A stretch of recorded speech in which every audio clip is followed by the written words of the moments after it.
नमस्कार प्यारे भाइयों एवं बहनों, तुभ्यम चैनल पर आपका स्वागत है। मैं राहुल श्रीवास्तव राज्य व्यवस्था की इस क्लास में संवैधानिक विकास पर चर्चा करूंगा। इसके पूर्व के वीडियो में आप लोगों ने देखा था कि हम लोगों ने संविधान का वर्गीकरण किया था, यानी संविधान कितने प्रकार का हो सकता है, और थोड़ी चर्चा इस बात पे भी हुई थी कि हमारा संवैधानिक विकास शुरू कहाँ से होता है। और आप लोगों ने अगर वो वीडियो देखा होगा तो उसमें आपने देखा था कि हमने दो भागों में विभाजित किया था। एक था 1773 से लेकर 1857 तक और दूसरा था 1858 से लेकर 1947 तक। ये दो विभाजन क्यों हैं और क्यों 1773 से शुरुआत मानी जाती है, इन सारे बिंदुओं की हम लोगों ने चर्चा विस्तार से किया था। अब हम अपने पहले बिंदु से शुरू करेंगे और ये पहला अध्ययन का जो पड़ाव है वो है जो ब्रिटिश पार्लियामेंट ने भारत पर प्रत्यक्ष रूप से शासन करने के लिए जो पहला कानून बनाया उन्होंने प्रत्यक्ष रूप से शासन करने के लिए, उसे हम भारत शासन अधिनियम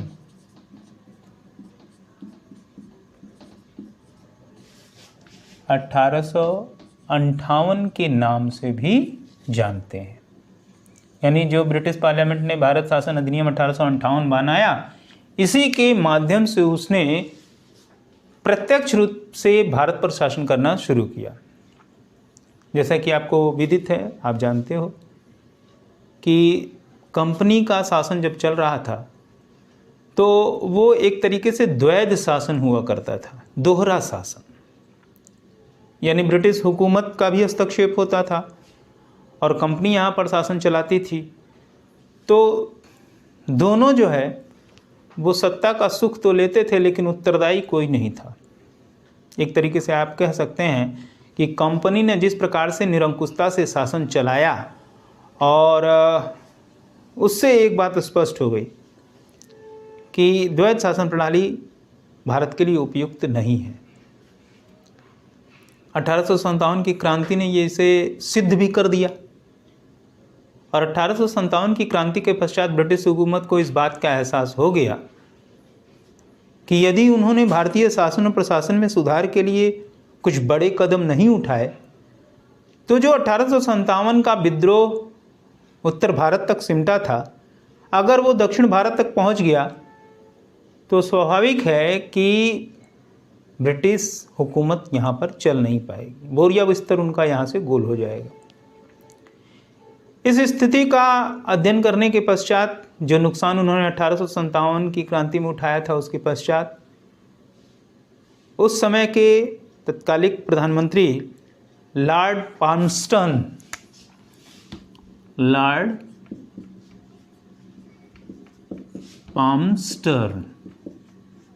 ये महोदय उस समय ब्रिटेन के प्रधानमंत्री थे। इन्होंने 12 फरवरी को एक विधेयक ब्रिटिश पार्लियामेंट में पेश किया, किस उद्देश्य से कि द्वैध शासन प्रणाली का अंत हो और सत्ता क्राउन को सौंप दी जाए। लेकिन कतिपय कारणों से पाल्मर्स्टन साहब को जो है वो अपने पद से त्यागपत्र देना पड़ा, रिजाइन करना पड़ा, और उनके जो उत्तराधिकारी बने लॉर्ड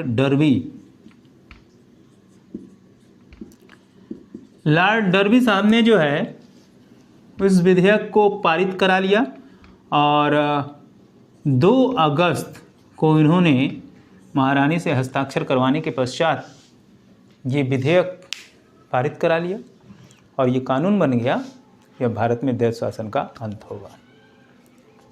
क्या क्या किया गया इस विधेयक के माध्यम से, उसकी चर्चा हम कर लें। जो परीक्षा की दृष्टि से महत्वपूर्ण प्रश्न हैं उनकी भी चर्चा हम लोग करेंगे। तो सबसे पहले क्या किया गया उसकी चर्चा। पहला काम, कंपनी को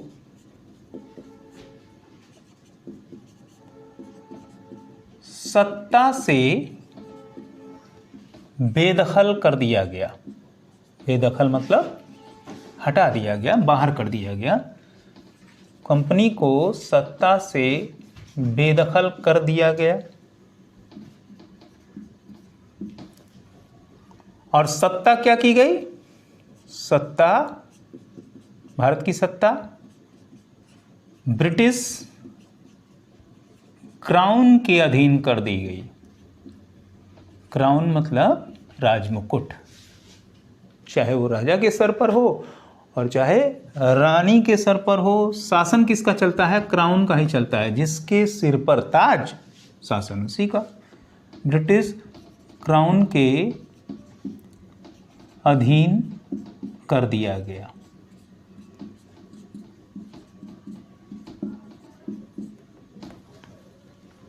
तो कंपनी को हटा दिया गया सत्ता से। भारतीयों की जो नफरत बैठ चुकी थी कंपनी के प्रति, उसको देखते हुए भारतीयों के असंतोष को एक तरीके से दबाने के लिए ये कहा गया कि भाई देखो, हम आपकी बात को स्वीकार कर रहे हैं और कंपनी से हम भी संतुष्ट नहीं हैं, इसलिए हम कंपनी को भारत से हटा रहे हैं। और सत्ता कहाँ चली गई? क्राउन के अधीन चली गई, राजमुकुट के अधीन चली गई। आज भी ब्रिटेन में शासन जो है वो क्राउन का ही चलता है, जैसे उस वक्त चल रहा था वैसे आज भी। लेकिन ये प्रतीकात्मक है, सिंबॉलिक है। राजा या रानी केवल प्रतीकात्मक अध्यक्ष हैं, जैसे भारत में राष्ट्रपति, बल्कि भारत के राष्ट्रपति से कुछ मामलों में इनके अधिकार और भी सीमित हैं। तो चलिए, दूसरा प्रमुख बिंदु क्या था? द्वैत शासन को समाप्त करने के लिए निदेशक मंडल, कोर्ट ऑफ डायरेक्टर्स और नियंत्रक परिषद, बोर्ड ऑफ कंट्रोल, इसी के माध्यम से भारत में इतने वर्षों तक द्वैत शासन चलाया गया। नियंत्रक परिषद ब्रिटिश हुकूमत के सदस्यों से मिलकर बनती थी और निदेशक मंडल कंपनी के सदस्यों से। तो इस तरीके से द्वैत शासन चलाया जा रहा था। दोनों का अंत कर दिया गया, यानी दोनों को भंग कर दिया गया।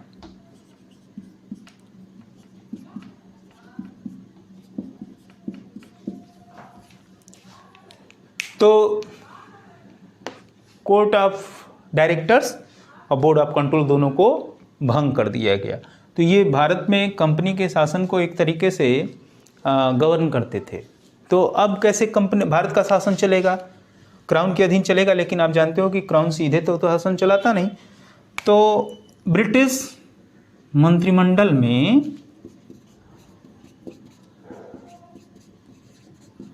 ब्रिटिश मंत्रिमंडल में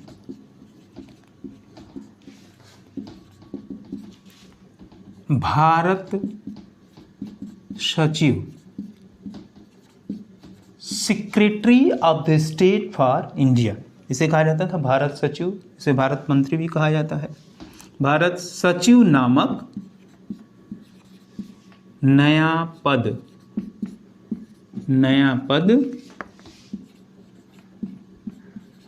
सृजित किया गया।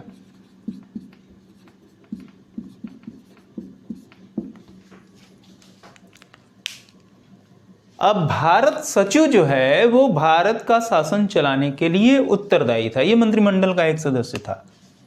लेकिन भारत सचिव अकेले नहीं, बल्कि इसकी सहायता के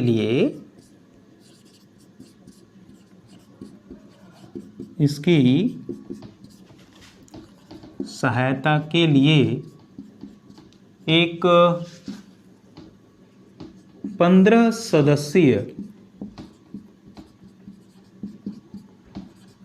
सदस्यीय परिषद की स्थापना की गई।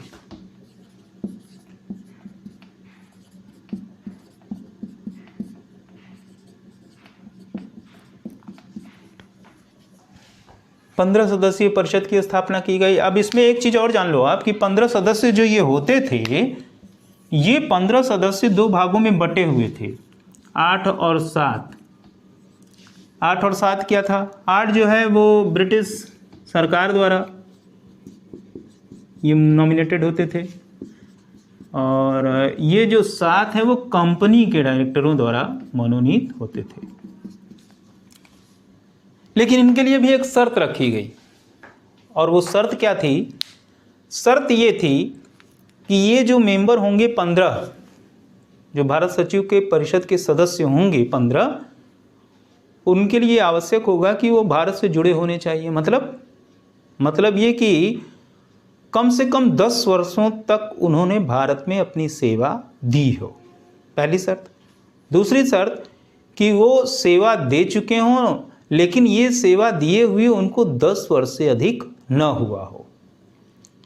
तो इस तरीके से चूंकि भारत सचिव गवर्नर के माध्यम से अपना शासन भारत में चला रहा था, वो गवर्नर को आदेशित कर सकता था, आदेश दे सकता था शासन के संदर्भ में। तो अब भारत सचिव को जानकारी बेहतर उपलब्ध कराने के लिए जिनका बैकग्राउंड भारत से जुड़ा हुआ हो, यानी जो भारत में अपनी सेवा दे चुके हों, जिनको शासन प्रशासन के भारत के बारे में जानकारी हो, वो अपनी राय बेहतर ढंग से दे सकते हैं। इसलिए इस परिषद में ये सदस्य जो थे उनके लिए ये शर्त रखी गई। चलिए अगला बिंदु देखते हैं और क्या किया गया। एक काम ये किया गया कि जो गवर्नर जनरल था,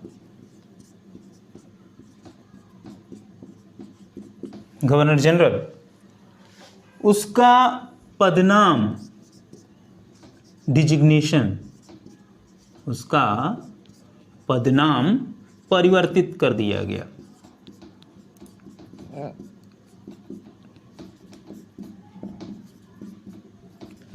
परिवर्तित कर दिया गया तथा अब उसे वायसराय कहा जाने लगा।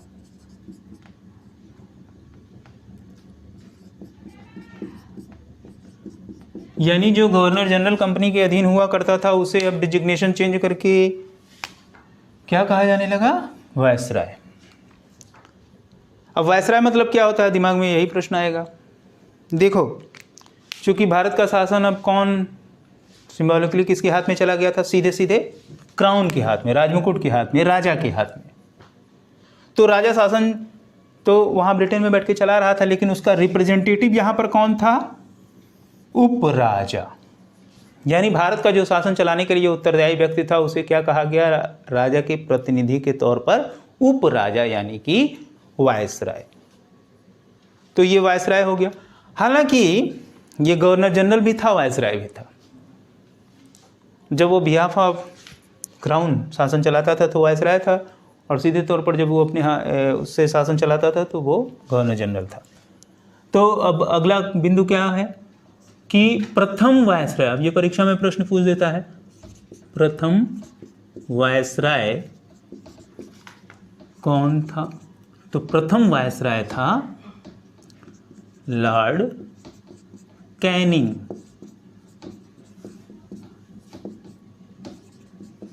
तो प्रथम वायसराय लॉर्ड कैनिंग को बनाया गया। इसके साथ एक विशेषता और थी कि लॉर्ड कैनिंग जो है प्रथम वायसराय तो था, उसके साथ साथ एक इसकी विशेषता और थी कि ये कंपनी का अंतिम गवर्नर जनरल भी था।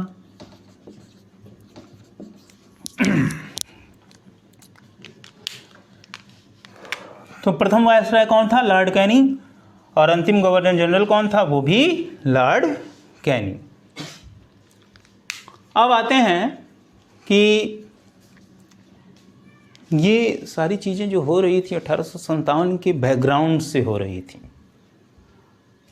यानी कि इसके पीछे जो प्रमुख कारण था कि 1857 की क्रांति ने जो अंग्रेज़ों को एक चेतावनी सी दे दी थी कि भारत में अगर शासन चलाना है तो थोड़ा सा भारतीयों के बारे में भी सोचना पड़ेगा।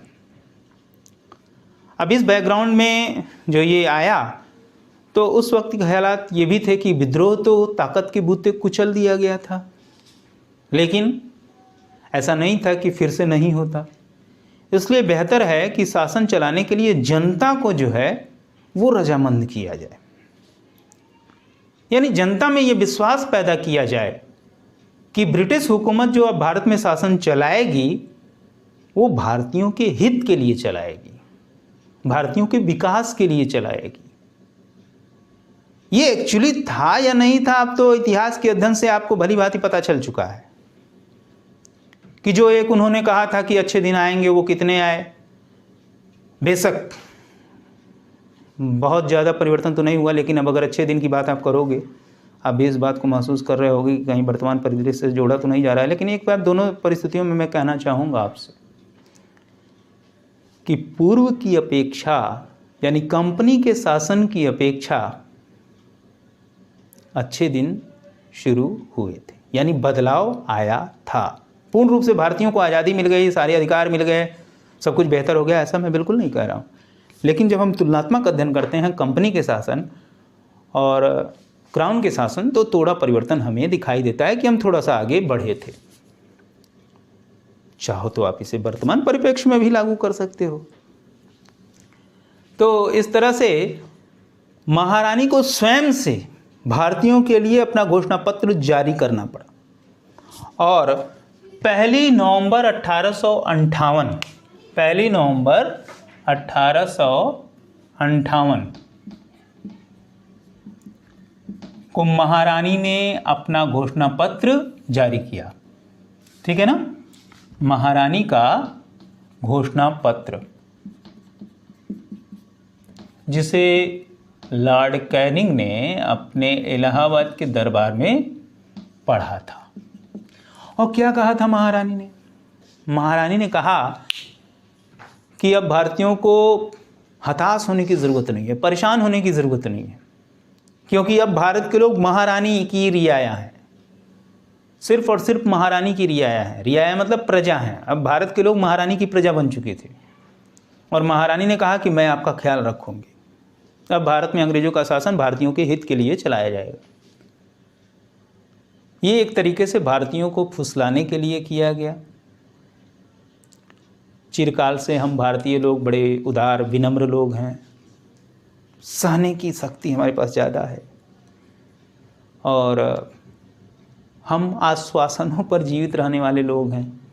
चाहे तो आप कह सकते हैं कि पिछले 70 सालों में हम लोगों ने जितना आश्वासन खाया पिया चबाया है, तो आश्वासन से आश्वस्त होने वाले लोग हैं। तो ठीक है, उस वक्त भी आश्वस्त हो गए कि महारानी ने चूँकि खुद से कहा है, तो उन्होंने देसी रियासतों को भी आश्वासन दिया। चूँकि आप जानते हैं 1857 की क्रांति में विद्रोही सैनिकों का इस देसी रियासतों के शासकों ने, जिनको अंग्रेज़ों ने जिनकी जागीरें छीनी थी, उन्होंने बड़ी मदद पहुंचाई थी, बड़ी ताकत से लड़े थे। तो महारानी ने यह भी आश्वासन दिया कि कोई भी देसी रियासत अब छीनी नहीं जाएगी, उनसे जो भी अंग्रेज़ों ने समझौता किया उनका अंशतः पालन किया जाएगा, पूर्ण रूप से पालन किया जाएगा। और ये भी कि जो धार्मिक भावनाएं भारतीयों की आहत हुई थी ईसाई मिशनरियों के आने की वजह से और ज़बरदस्ती धर्मांतरण भी बहुत कराया गया था, उसको लेकर भी महारानी ने आश्वासन दिया कि बिल्कुल घबराने की ज़रूरत नहीं है,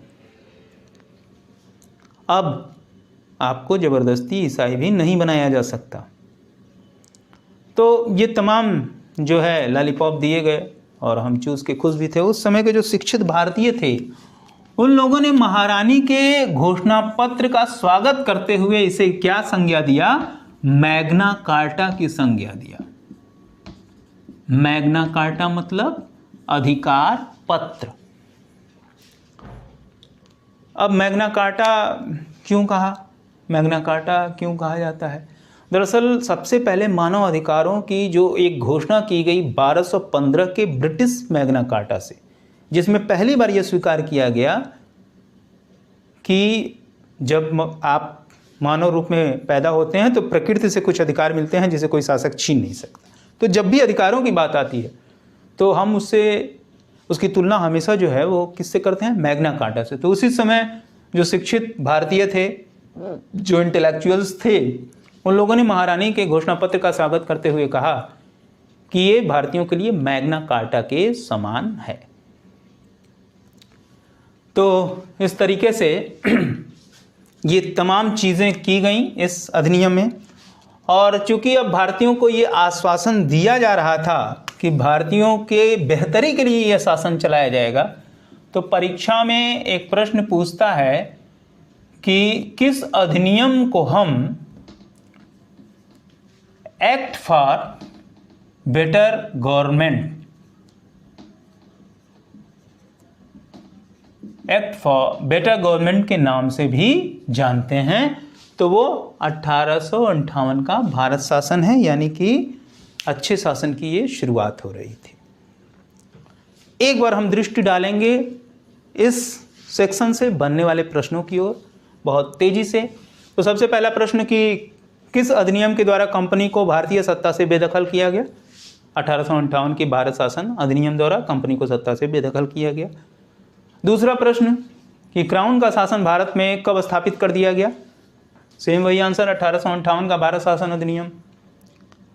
फिर नेक्स्ट कि भारत में द्वैत शासन प्रणाली का अंत कब किया गया?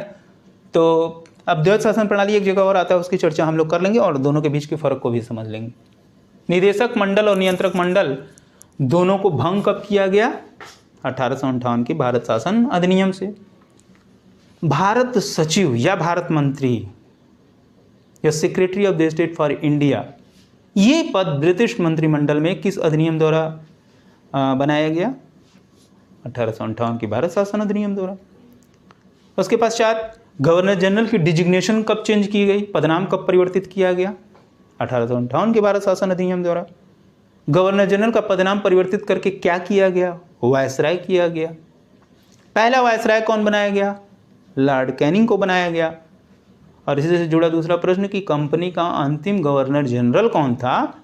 तो वो भी लॉर्ड कैनिंग था। तो इस तरीके से हम लोगों ने इसका अध्ययन किया है। और इसके बाद जो दूसरा बिंदु है वो 1861 का भारत शासन अधिनियम। तो अब हमारे अध्ययन का अगला जो पड़ाव है वो है 1861 का भारत शासन अधिनियम। 1861 का भारत शासन अधिनियम जो है वो कई कारणों से महत्वपूर्ण हो जाता है।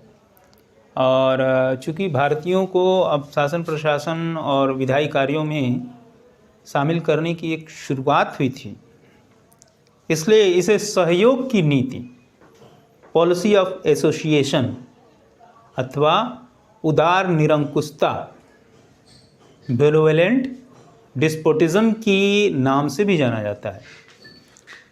अब उदार निरंकुशता का मतलब क्या हुआ? उदार निरंकुशता का मतलब ये हुआ कि अभी भी सारी शक्तियां गवर्नर जनरल के हाथ में थी, कोई डेमोक्रेसी जैसी चीज़ नहीं आई थी। लेकिन फिर भी जहाँ पर इसके पूर्व के जो भी शासन चल रहे थे वो एक तरीके से निरंकुश तानाशाही वाली बात थी, उसमें धीरे धीरे लोगों को शामिल करने की एक प्रक्रिया शुरू हुई।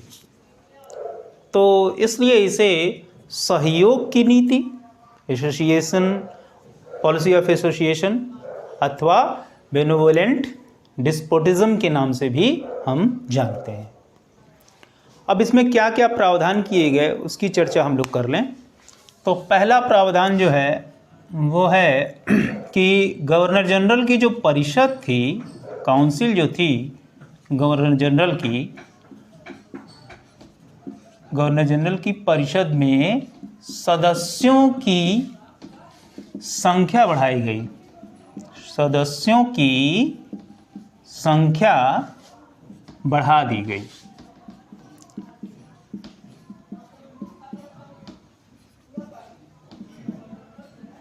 और कितनी कर दी गई?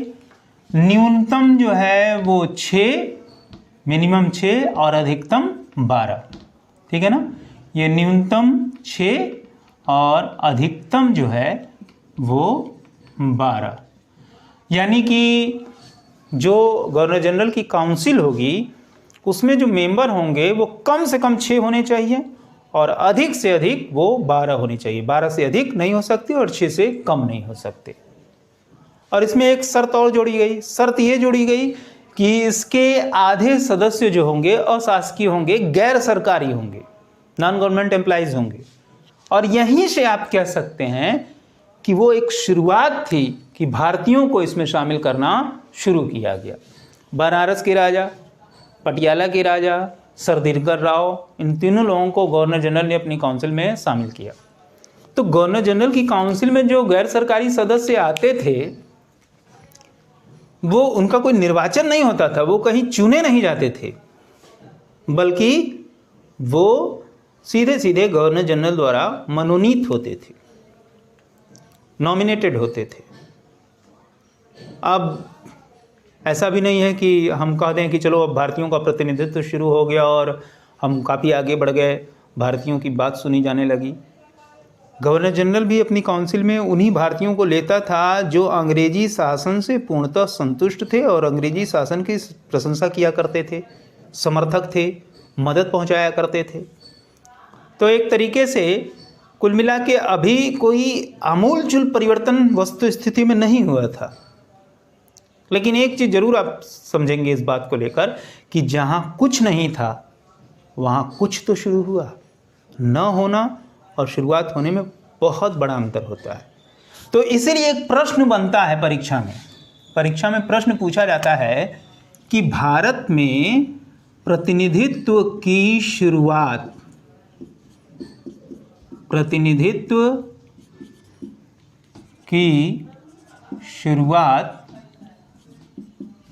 किस अधिनियम से हुई? तो प्रतिनिधि की शुरुआत इसी अधिनियम से हुई। भारत में जो रिप्रेजेंटेशन था वो 1861 के भारत शासन अधिनियम से हुआ। तो अगर परीक्षा में प्रश्न पूछता है आपसे कि भारत में प्रतिनिधित्व की शुरुआत किस अधिनियम से हुई, तो आप बता देना कि ये भारत शासन अधिनियम 1861 से हुई। अब थोड़ा सा क्लासिकल, मैंने पीसीएस में इस पर प्रश्न को देखा था एक बार और थोड़ा सा क्लासिकल मोड लिए हुए था एक, कि उसमें थोड़ा लैंग्वेज थोड़ा सा कलात्मक था कि किस अधिनियम में प्रतिनिधित्व का चुटकी भर समावेश किया गया। तो ये चुटकी भर समावेश किया गया 1861 के भारत शासन अधिनियम से। और क्यों कहा मैंने? क्योंकि आप देख रहे हो कि जो सदस्यों की संख्या बढ़ी उसमें नियम क्या लगाया गया कि आधे सदस्य गैर सरकारी होने चाहिए और भारतीयों को अब प्रवेश मिलना शुरू हुआ। और भारतीयों को जो प्रवेश मिलना शुरू हुआ तो कहीं ना कहीं हम ये मानते हैं कि एक तरीके से जो ये इनको प्रवेश मिल रहा था उससे हमारा रिप्रेजेंटेशन शुरू हुआ। और आगे क्या हुआ? और आगे ये हुआ कि गवर्नर जनरल को अध्यादेश जारी करने की शक्ति प्रदान की गई। अध्यादेश जारी करने की शक्ति प्रदान की गई। अब जो लोग ऑर्डिनेंस के बारे में जानते हैं, अध्यादेश के बारे में जानते हैं, तो उनको तो ये एहसास होगा कि क्या है ये, लेकिन जो नहीं जानते उनको मैं थोड़ा सा बता दूं। भारत के राष्ट्रपति को भी ऑर्डिनेंस पास करने की शक्ति है, अध्यादेश जारी करने की शक्ति प्राप्त है।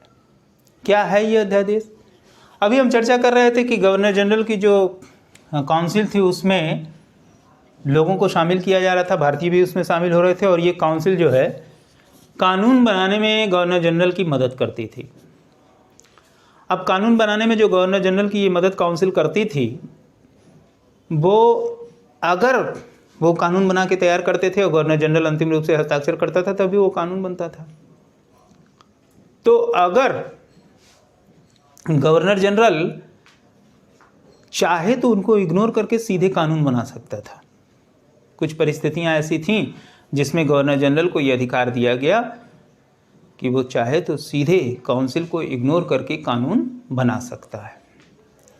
तो गवर्नर जनरल को ये पावर दिया गया और गवर्नर जनरल को एक वीटो पावर भी था कि गवर्नर जनरल जो काउंसिल ने कानून बना के दिया है उसको चाहे तो वो बगैर पास किए हुए वापस कर सकता था।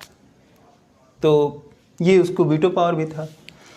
इसके अलावा केंद्रीयकरण का जो है वो यहाँ पर जो है डिसेंट्रलाइजेशन, विकेंद्रीकरण की प्रक्रिया शुरू हुई। विकेंद्रीकरण की प्रक्रिया से तात्पर्य क्या है कि मद्रास, उस समय चेन्नई जो है वो मद्रास हुआ करता था, मद्रास एवं बम्बई, मुंबई आज का तब बम्बई हुआ करता था, बम्बई प्रेसिडेंसी को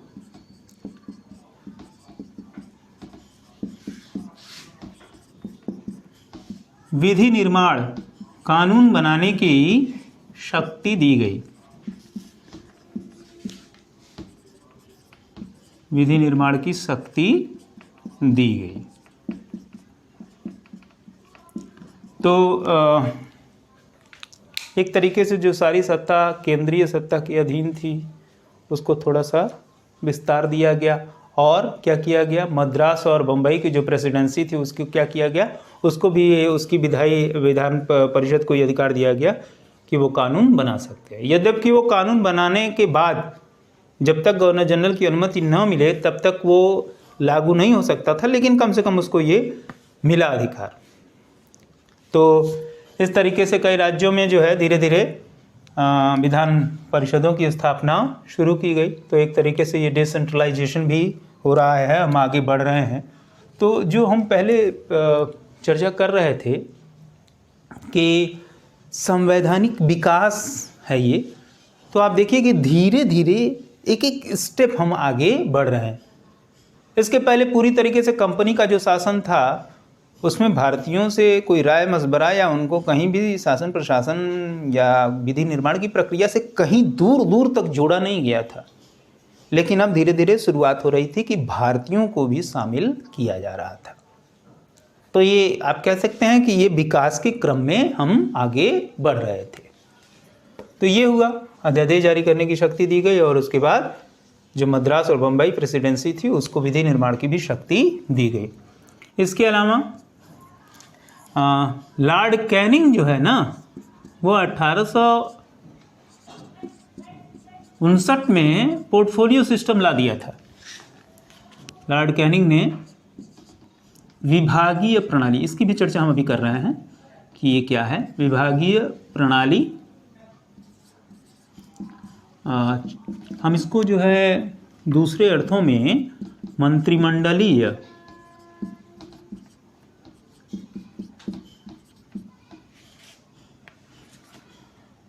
विभागीय प्रणाली की शुरुआत की।